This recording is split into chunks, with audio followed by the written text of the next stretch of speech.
देखिए आज फिर गुणनखंड करना बता रहे हैं। कल बताया था कि गुणनखंड कैसे करते हैं, दो घात समीकरण की। कल मैंने बताया यहाँ दो घात के संग जो गुणा में संख्या ये दो है, इस दो का गुणा अचर पद में करेंगे।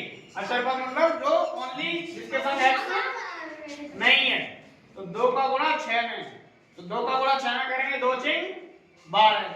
और हमने कहा चिन्ह भी देखेंगे, ये भी प्लस की है और ये भी प्लस की, दोनों प्लस की हैं। तो जब दोनों सेम चिन्ह की होती तो उनका गुणा क्या आता है, प्लस। जैसे ये भी प्लस की 2 और ये भी प्लस की 6, तो इनका मल्टीप्लाई होगा, 2 चिन्ह 12। तो हमने कहा था सेम चिन्ह की संख्या अगर होंगी तो प्लस आएगा, यानी अगर घर में मिलके रहेंगे, सेम बुद्धि से चलेंगे तभी तो मिलके रहेंगे। तो इसके आगे प्लस है, इसके भी आगे प्लस होगा, तो ये सेम बुद्धि की हो गई। तो सेम बुद्धि के होंगे में मिलके रहेंगे, तो मिलके मतलब जुड़ के, तो इसलिए ये जोड़ की आएगी। कभी भी गुणा करें अगर सेम चिन्ह की संख्या है, सेम चिन्ह की संख्या का गुणा प्लस आता है प्लस में, तो ये दोनों सेम चिन्ह के हैं तो ये प्लस में आएगा। तो गुणा तुम्हारा कितना हुआ है, 12। तो अब इन्हें तोड़ेंगे कि गुणा 12 का 12 ही रहे, गुणा 12 का 12 ही रहे, पर बीच में देखेंगे, बीच में कितनी है, 7। तो ऐसी संख्या जिनका गुणा 12 रहे और सेम चिन्ह की, जब हमने ये गुणा किया ये सेम चिन्ह की थी तो सेम ही चिन्ह की लेंगे, अलग अलग चिन्ह की होंगी तो अलग अलग चिन्ह की दो संख्या लेंगे। तो ये हमने गुणा किया, ये दोनों सेम चिन्ह की हैं, तो सेम चिन्ह की संख्या लेंगे, या तो दोनों प्लस की लेंगे या तो दोनों माइनस की।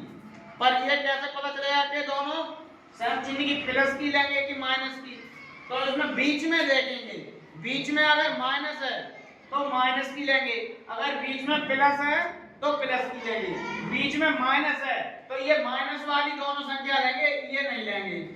और अगर बीच में प्लस होता तो हम प्लस वाली लेते, अब माइनस है इसलिए माइनस लेंगे। तो गुणा 12 रहे और अब सेम चिन्ह की है, तो अगर जोड़ और घटाया करेंगे तो वे सेम चिन्ह की जुड़ती हैं संख्याएं। तो गुणा 12 रहे और जुड़ के कितनी हो जाए, बीच में 7 है तो 7। तो ऐसी कौन सी संख्या है जिनका गुणा 12 हो जाए और मैं अगर जोड़े तो 7 हो जाए।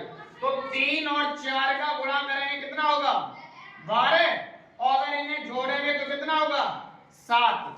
तो बीच में 7 है वो भी हमारा कन्फर्म है और गुणा 12 है तब वो भी पूरा रहेगा।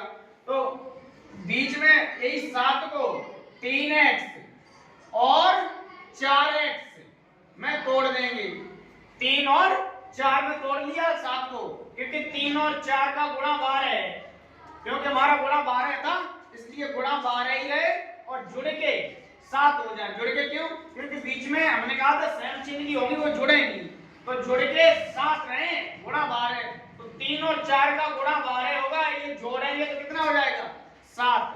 तो 3 और 4 7 हो जाएंगे, इनका गुणा करेंगे तो 12 ही रहेगा। तो मतलब सवाल भी चेंज नहीं हुआ और मेरे गुणनखंड करने के लिए आसान हो गया। देखो 3 और 4x 7x है, 2x वैसी है, 6 वैसी है, सिर्फ आसान हो गया। यहाँ से कॉमन लेंगे और यहाँ से कॉमन किया गया, यहाँ गणित में 2 है, यहाँ 3 तो गणित की नहीं मिलेगी, दोनों जगह x है, इंग्लिश की x कॉमन ले लेंगे, एक x यहाँ से मिल जाएगी एक यहाँ से, तो यहाँ 2 रह जाएगी और एक x रह जाएगी, यहाँ पे x चली सिर्फ 3 रह गई।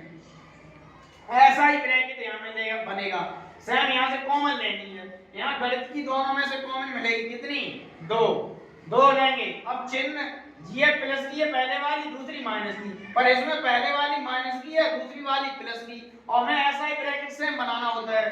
तो ये प्लस माइनस, तो जब चिन्ह बदलना हो तो सिर्फ माइनस का चिन्ह कॉमन लेंगे, तो माइनस का चिन्ह कॉमन लेंगे और गणित की इसमें से 2 मिल जाएगी। तो अब ये जो जहां से माइनस लिया है वो माइनस की है वो प्लस की हो जाएगी, प्लस की है वो माइनस की, तो 2 कॉमन लिया, 2 का 4 में भाग देंगे, 2 दूनी 4, x वैसी लिखी रहेगी, फिर 2 का 6 में भाग 2 3 6, ये माइनस आ गया, क्योंकि हमने जब माइनस कॉमन लेते हैं तो चिन्ह बदल जाता है, जो संख्या माइनस की है वो प्लस की हो जाती है, प्लस की है वो माइनस की, तो ये प्लस की थी ये माइनस की होगी और ये माइनस की थी वो प्लस की। अब ये सेम ब्रैकेट बन गए, ये एक ब्रैकेट में लिख देंगे, जो सेम ब्रैकेट है वो एक में और ये वाली एक में लिख देंगे।